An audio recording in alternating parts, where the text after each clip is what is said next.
Hi guys, welcome back to FOOTY with Wally. I don't know what's happening. Maybe Levy is just crazy and spending a lot of money. So let's talk about Gibbs-White playing for Tottenham. So guys, I opened Twitter and I saw Fabrizio Romano saying, Morgan Gibbs-White, Tottenham, here we go. Spurs trigger £60 million release clause after direct contact with Forest today. And I was like, what? Like, I was not expecting that, especially after spending like £55 million for Kudus. But Levy said, and I quote, we want to win the Champions League. And to win the Champions League, you need to spend some money. And the money is there. The money is on the table. We're finally seeing good signings. So let's go into the analysis. 25 years old, right-footed, position, versatile, can play as a CM, AM, or center midfielder, attacking midfielder, right wing, even left wing, to be honest. Center forward, he is very, like, he's not, and I will talk about this later in the video, he's not a specialist in a specific position, but he does a lot of different things well, and that's important, especially considering how Thomas Frank set his teams to play, like in a very versatile, very fluid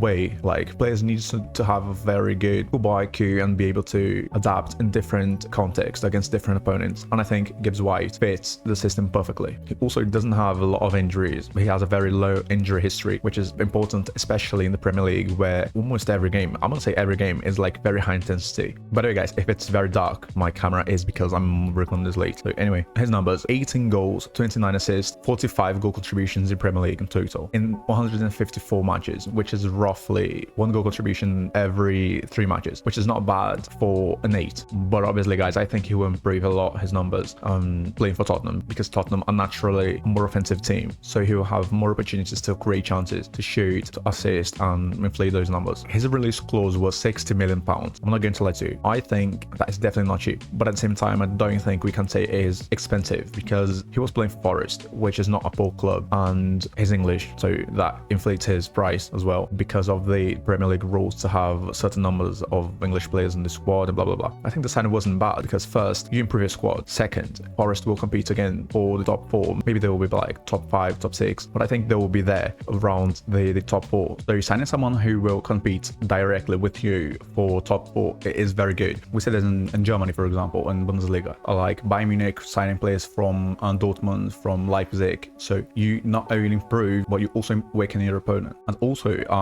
we saw Manchester City interested, we saw Arsenal interested, we saw like different clubs being linked to Gibbs-White. So that is also very good, like signing a good player that your opposition also wanted to sign. Now let's go with the technical analysis. So strengths: versatility, multi-positional playmaker, can easily be a 10 or an 8, can also play in the attack depending on the context. Guys, just have a look at how many positions he can play. He can play as a center forward, right wing, attacking midfielder, like CM, center midfielder, second striker, left wing, even as a DM if you want to be very offensive. I personally think he will most likely play as an attacking midfielder, or a 10, call it as you like. He could also play as an 8, to be honest, because for Thomas Frank, he wants the 8 to be a high tempo, someone who will find progressive passes, not necessarily someone who will control the tempo of the game like a Pedri or Vitinha, for example, from Barcelona and PSG, but like someone who will get the ball, find a good long ball or good progressive pass, and like try to create as much chances as possible. And basically what I'm saying, play style: energetic, excellent chance creation, very direct through intensive passes, not necessarily taking the ball and dribbling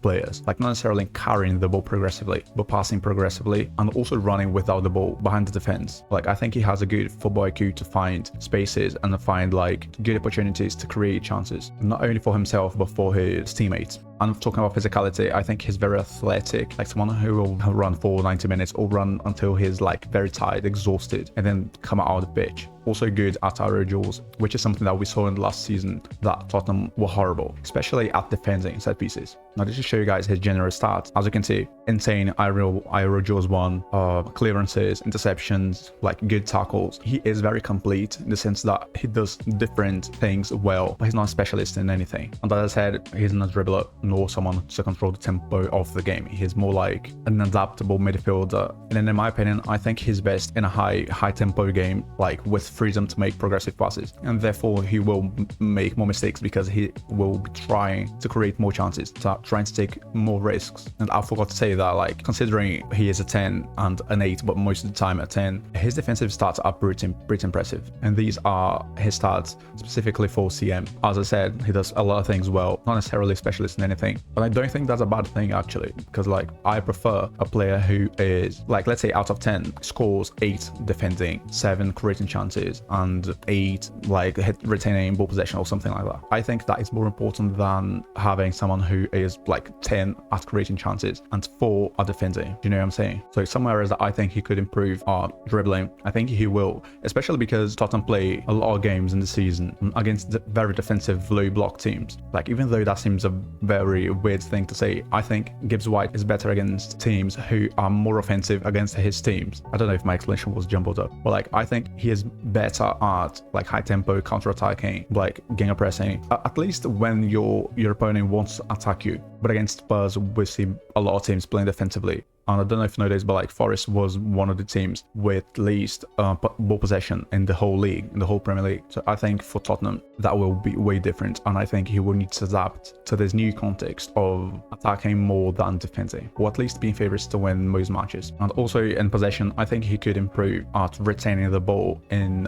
positional attacks. And that sounds very tactician, but like positional attacks are your whole team, almost like your whole team are in the attack, like basically passing the ball until you find the right moment in the right space and the right pass and to create your goal. I think in some games he will need to do this for Tottenham. And as I said in the last video, by the way, if you haven't watched it yet, go and watch it. Like, I will link in the description, blah blah blah. And basically my analysis regarding Kudus, and I'm very excited to see Kudus on Gibbs-White, like this new era of Tottenham with Thomas Frank. But I think that was it, guys. Don't forget to like, subscribe, share it with friends. In case I have said anything useful, it will help me a lot and it will make my day if you leave a comment. And see you in the next one. Bye.